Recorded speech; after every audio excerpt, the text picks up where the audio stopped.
Hello नमस्ते, स्वागत है आपका मेरे चैनल में फिर से। And we are standing at 249 subscribers. We just need one subscriber to reach 250 milestone.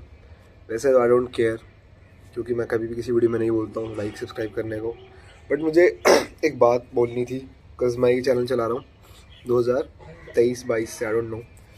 तो मेरे को लगता है कि people in India don't think,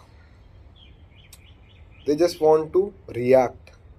They don't accept, they just react और they want to reply.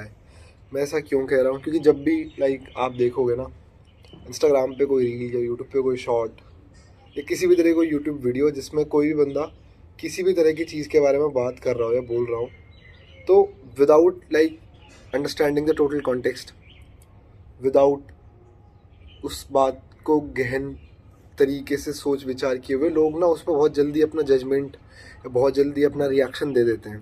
समझ रहे हो? तो ये बहुत बड़ी प्रॉब्लम मुझे लगती है इंडियन लोगों में, कि they don't want to listen, they don't want to think, they don't want to मतलब गहन सोच विचार नहीं करना चाहते किसी भी टॉपिक के बारे में।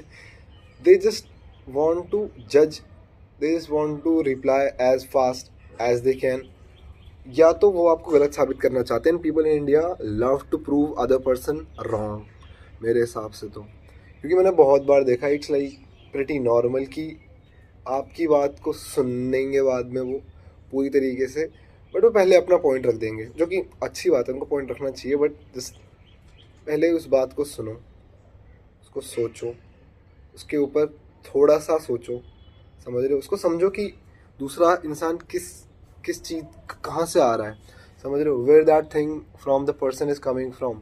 अगर मैं कोई बात बोल रहा हूँ तो मैं बात हवा में थोड़ा ना उड़ा दूंगा, समझ रहे हो? फिर कोई इंसान किसी भी प्लेटफॉर्म पर कोई बात बोल रहा है तो वो इसे तीर की तरह थोड़ा छोड़ देगा। वो उस चीज़ के पीछे एक कॉन्टेक्स्ट होता है, उस चीज़ के पीछे एक रीज़न होता है, वो कहीं ना कहीं से आ रही होती है बात। अगर मैं बोलूँगा कि मैं बहुत परेशान हूँ इंडिया में, ठीक है, तो मैं ऐसे ही नहीं बोल रहा हूँ, उसके पीछे कोई रीज़न होगा, ठीक है? या फिर मैं कुछ कह रहा हूँ दूसरी बात, तो वो आउट ऑफ नोवेयर नहीं आ रहा होगा, ठीक है? उसके पीछे कुछ ना कुछ रीज़न होता है, उसके पीछे कुछ ना कुछ तथ्य फैक्ट्स होते हैं, ठीक है? तो बिना उन फैक्ट्स को अंडरस्टैंड किए हुए, बिना उन सब चीज़ों को सुने हुए, आप उस इंसान पे कैसे टिप्पणी या कमेंट कर सकते हो या जजमेंट पास कर सकते हो, ठीक है? तो अगर आप लोग अभी तक यहाँ पे हैं तो I just want to request you all people to not pass a judgement और not to react too early, ठीक है, इन सब चीज़ों के ऊपर। क्योंकि अगर सबसे पहले अगर हम इंटरनेट एक हेल्दी स्पेस बनाना चाहते हैं फॉर ईच अदर, तो हमको ये करना ही पड़ेगा कि लेट्स जस्ट नॉट जज अदर पर्सन वेरी क्विकली, या बहुत जल्दी हमको एक दूसरे को जज करना छोड़ देना पड़ेगा। पहले हमको अच्छे से उस इंसान की बात सुननी चाहिए, ठीक है? उसका पर्सपेक्टिव समझना चाहिए कि वो कहाँ से आ रहा है और वो ऐसा क्यों बोल रहा है, ठीक है? उसकी बात अच्छे समझने के बाद ही हमें उसको कुछ रिप्लाई या उसको हम रिएक्ट कर सकते हैं उस बात पर, ठीक है? क्योंकि हम सबके सब अलग अलग जगहों से अलग अलग एक्सपीरियंसेस से आ रहे हैं और सबके अलग अलग एक्सपीरियंस होते हैं। तो हो सकता है कि जो मैं बात अभी बोल रहा हूँ आपको, वो आपको बेकार लगे, वो आपको 1 साल बाद या 5 मिनट बाद अगर आप अच्छे से सोचो तो आपको वैलिड लगने लगे।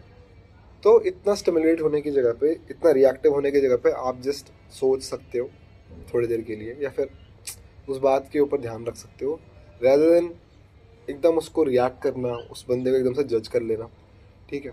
क्योंकि इन दी एंड हमारे पास इंटरनेट एक बहुत बड़ा ऐसे प्लेटफॉर्म है, और उस प्लेटफॉर्म पे अभी भी लोग इतने एक्सप्रेसिव क्यों नहीं है? क्योंकि लोग डरते हैं कि लोग किस तरह का रिस्पॉन्स देंगे, वो जज करेंगे या रिएक्ट कैसे करेंगे।